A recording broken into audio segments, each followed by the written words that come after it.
बिस्मिल्लाहिर्रहमानिर्रहीम। अस्सलाम वालेकुम नाज़रीन, आप यूट्यूब चैनल देख रहे हैं। मैं इमरान खान हूँ। पाकिस्तान में 14 अगस्त मनाई गई जश्न आज़ादी, और भारत में 15 अगस्त मनाई गई वो उनका जश्न आज़ादी। और दोनों में फ़र्क जो हम वीडियो देखते हैं, तस्वीर देखते हैं, तो एक वाज़े फ़र्क है जो वहाँ से और यहाँ से अलग अलग पिक्चर पेश करता है। पाकिस्तान के अंदर जो मरकज़ निगाह या जो मरकज़ी हैसियत जिस शख्सियत को मिली तकरीबात के अंदर, वो फील्ड मार्शल आसिम मुनीर है, एक सरकारी मुलाजिम, एक फ़ौजी ऑफिसर जिसने रिटायर हो जाना है और जो एक्सटेंशन के ऊपर है। जबकि भारत में जो मरकज़ निगाह था या जिसे मरकज़ी किरदार कहा जा सकता है, वो वहाँ का मुंतखब वज़ीर आज़म था। ये फ़र्क है पाकिस्तान में और भारत में, और यही फ़र्क पाकिस्तान को बहुत पीछे ले गया। इस फ़र्क को अगर हम ख़त्म कर देते ना, तो आज पाकिस्तान भी आगे निकल जाता, बांग्लादेश की तरह, भारत की तरह। बहुत सारे लोगों को जब हम ये कहते हैं ना, शर्म आनी चाहिए हमें बतौर कौम और बतौर मुल्क कि हम अपने मुखालिफ भारत से कितने पीछे रह गए बहुत सारे मैदानों में। अब लोग ये कहते हैं कि भारत क्योंकि बहुत बड़ा मुल्क है तो इसलिए उसको आगे जाना ही था। तो ज़रा कंपैरिजन मैं आपके सामने एक रख देता हूँ। भारत और पाकिस्तान का अगर आप मवाजना करें ना रकबे के लिहाज से, तो भारत 4 गुना बड़ा है, 4.1 गुना भारत बड़ा है पाकिस्तान से रकबे के एतबार से। लेकिन अगर आबादी के एतबार से आप भारत और पाकिस्तान का मवाजना करें तो भारत 5.67 गुना पाकिस्तान से बड़ा है, यानी लगभग 5.5 गुना भारत पाकिस्तान से आबादी के नुक्ता नज़र से बड़ा है और 4 गुना रकबे के नुक्ता नज़र से बड़ा है। अब ज़रा देखें कि इकॉनमी के नुक्ता नज़र से भारत पाकिस्तान से कितना बड़ा है। भारत के कौमी ख़जाने में इस वक्त 728.5 अरब डॉलर हैं। 728.5 अरब डॉलर, ये उनका कौमी ख़जाना। पाकिस्तान के कौमी ख़जाने में 20 अरब डॉलर है। देखें कितना फ़र्क है। और ये जो फ़र्क है ना, ये लगभग 36 गुना का फ़र्क है, 35.6 गुना का ये फ़र्क है। यानी रकबे में भारत 4 गुना और आबादी में 5.5 गुना ज़्यादा है, जबकि जो कौमी ख़जाने में पैसे पड़े हुए हैं उनके एतबार से वो 36 गुना पाकिस्तान से आगे है। अब ये तो हमारी नालायकी है ना, हमारा निकम्मापन है। फिर अगर आप ये देखें कि एक्सपोर्ट्स पाकिस्तान की कितने, जब बांग्लादेश भी इसमें पाकिस्तान से आगे है, ये भी आप अपने ज़हन में रखिएगा। पाकिस्तान के बाद 20 अरब डॉलर है, तो बांग्लादेश के बाद लगभग 36 अरब डॉलर से ज़ायद है एक्सपोर्ट्स। ये बहुत इंपॉर्टेंट चीज़ होती है कि कोई मुल्क कितनी चीज़ें बनाकर बैरूनी दुनिया में भेजता है और उसको एक्सपोर्ट करता है, पूरी दुनिया को क्या बनाकर देता है जिससे वो मुल्क पैसा बनाता है। तो एक्सपोर्ट्स के मैदान में भारत जो है वो साल 2026 के डाटा के मुताबिक 863 अरब डॉलर्स की एक्सपोर्ट करने जा रहा है। यानी 863 अरब डॉलर्स की एक्सपोर्ट्स है भारत की बरामदात, जबकि पाकिस्तान 35.6 अरब डॉलर। और यहां पे जो फर्क है वो 24.24 गुना का फर्क है, यानी 24 गुना से भी ज्यादा फर्क है भारत और पाकिस्तान के बीच में। और बांग्लादेश भी 48 अरब डॉलर से जायद की एक्सपोर्ट्स कर रहा है, यानी पाकिस्तान से तो इसकी भी बहुत ज्यादा है। तो जहां मुकाबला करना है वहां हमसे मुकाबला होता ही नहीं। वैसे हम चौधरी बने रहते हैं, यानी जहां मुकाबला करना है वो मुकाबला नहीं करते। देखें हम कहां पे भारत से आगे निकल रहे हैं। जो तमगे बांटते हैं ना हम हर साल, पिछले 4 सालों में पाकिस्तान ने जितने तमगे बांटे हैं और भारत ने जितने तमगे बांटे हैं, इनकी रेशो पता है क्या है? पाकिस्तान ने भारत से 3 गुना तमगे बांटे हैं। भारत की आबादी पाकिस्तान से 5.5 गुना, 5.25 गुना ज्यादा है, तो उसको चाहिए था कि वो पाकिस्तान से 5 गुना ज्यादा तमगे बांटता, लेकिन भारत ने पाकिस्तान से 3 गुना कम तमगे बांटे हैं। और पाकिस्तान ने 3 गुना ज्यादा भारत से, 1500 के करीब हमने बांटे हैं, कोई 500 के करीब उन्होंने बांटे हैं। ये 4 साल के अंदर हमने तो लंडा बाजारी लगा दिया तमगों का। अच्छा, जो शख्स भी इस निज़ाम को सपोर्ट करता है, चाहे अपनी खबर के जरिए करे, चाहे अपने रिश्तेदारों के जरिए करे, चाहे अपने लोगों के जरिए करे, चाहे अपनी पॉलिटिकल पार्टी के जरिए करे, या जैसे भी करे, जो शख्स या डंडे के जोर के ऊपर करे, अपनी बंदूक के साथ करे, जो शख्स भी इस निज़ाम को सपोर्ट करता है ना, उसको ये अवार्ड दे देते हैं कि सदारती अवार्ड दे दो, कौमी अवार्ड दे दो, ये निशान दे दो, ये इम्तियाज दे दो, ये तमगा पहना दो इसको। ये हर उस शख्स को नवाजते हैं जो इस निज़ाम को बरकरार रखने के लिए सही या गलत काम कर रहा है। दूसरी तरफ वो जो लोग कुर्बानियां दे रहे हैं, वो जो ऑपरेशनल फोर्सेस हैं, वो पुलिस वाले जो जानें कुर्बान कर रहे हैं, वो पुलिस वाले जो बहादुरी के साथ लड़ रहे हैं, वो फोर्सेस के लोग जो इस वक्त फ्रंट लाइन के ऊपर दहशतगर्दों से लड़ रहे हैं, उनमें से किसी को भी इनाम नहीं मिलता।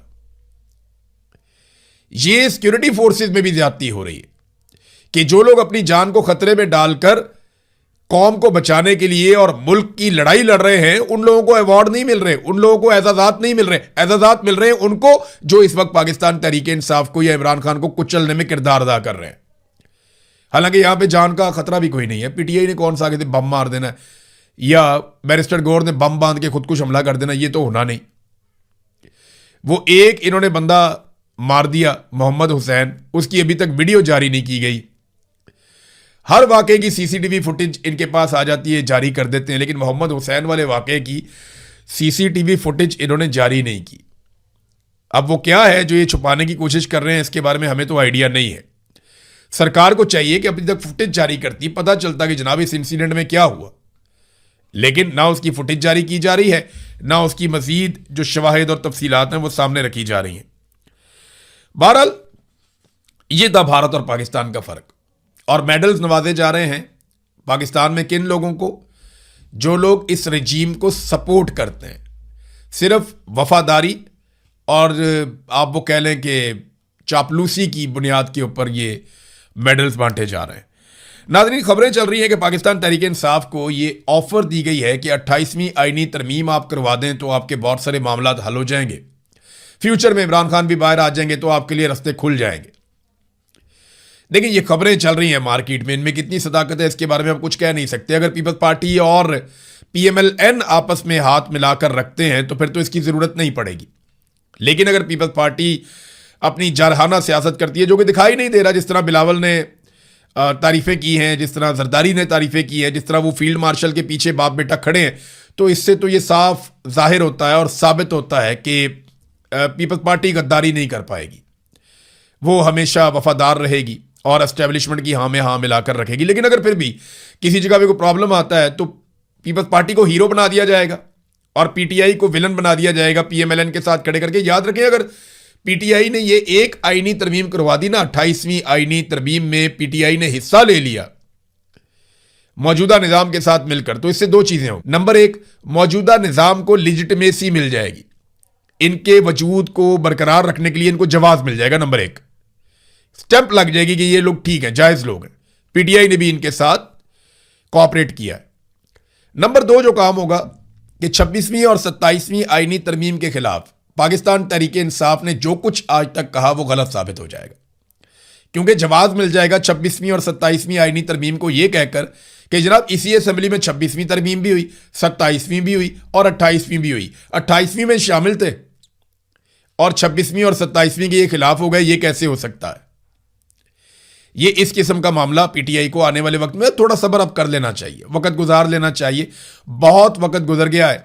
हाँ, अगर नए सूबे बनाने हैं, जो बनने भी चाहिए, इंतजामी यूनिट्स बहुत सारे बनने चाहिए। एमक्यूएम को ज्यादा खुजली हो रही है, वो बहुत ज्यादा शोर मचा रहे हैं कि जनाब इंतजामी यूनिट्स नए बनाए। एमक्यूएम को यह वादा किया गया है कि कराची जब एक अलग सूबा बन जाएगा तो आपको वहां का वजीर आला बनाया जाएगा आपका, और एमक्यूएम को वहां की मकबूल जमात के तौर पर एक अलग सूबा मिल जाएगा हुकूमत करने के लिए कराची की सूरत में।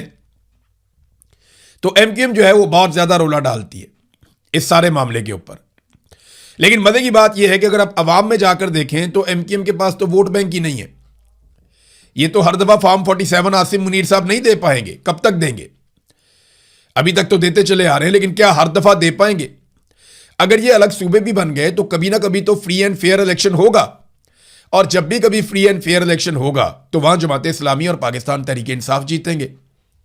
एमक्यूएम तो बहुत महदूद और छोटी जमात बन गई है। अगर इस मरतबा एमक्यूएम को फॉर्म 47 ना दिए जाते तो उनके पल्ले तो सीटें ही कुछ नहीं थी। नाज़रीन, नवाज शरीफ साहब ने जो कल बयानात दिए उनके अदादोशुमार गलत हैं। उन अदादोशुमार को दुरुस्त भी साथ साथ करना चाहिए, क्योंकि ये बड़ा ज़रूरी है। मियाँ साहब ने बहुत अजीबोगरीब किस्म की अदादोशुमार दे दिए कि मेरे दौर में मईशत बहुत अच्छी चल रही थी, मेरे दौर के अंदर महंगाई बिल्कुल नहीं बढ़ रही थी, मेरे दौर के अंदर जो है वो 1 रुपया भी डॉलर की कीमत नहीं बढ़ी। मैंने कुछ फैक्ट्स आपके सामने रखे थे जहां पे मियाँ साहब गलत बयानी से काम ले रहे थे।